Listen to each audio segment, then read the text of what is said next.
তিনি হচ্ছেন অনেক মুহসিন ইহসানকারী, মানুষের জন্য কল্যাণকর।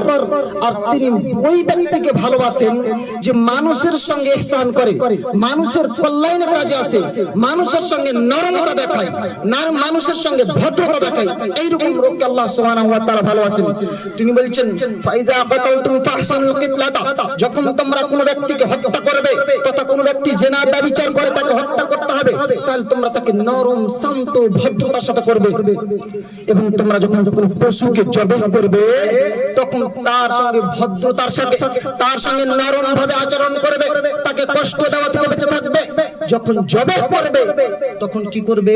শান্ত ভাবে এমন জায়গায় জবাই করবে যে জায়গাটা হবে মসৃণ, সেখানে থাকবে না কোনো ইট পাথর, এইরকম কোনো পরিস্থিতি থাকবে না যেখানে প্রাণটাকে ফেললে কষ্ট পাবে।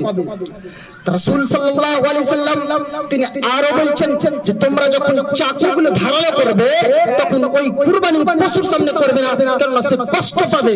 বুঝতে পারলেন কিনা সম্মানিত উপস্থিতি? তারপর আরো বলি যে রাসূল সাল্লাল্লাহু আলাইহি সাল্লাম তিনি বলছেন যে তোমাদের পশুগুলিকে, চাকুগুলিকে ধারালো করে নাও, তেজ করে নাও, যখন সে কাটবে তখন যেন অতি শীঘ্রই কেটে যায়, একেবারে তাড়াহুড়ো করে কেটে যায়, এইরকম করবে। তারপরে তিনি বলছেন যে পশুটিকে এমন ভাবে কাটবে যাতে তার আরাম পৌঁছায়। সম্মানিত উপস্থিতি, আমরা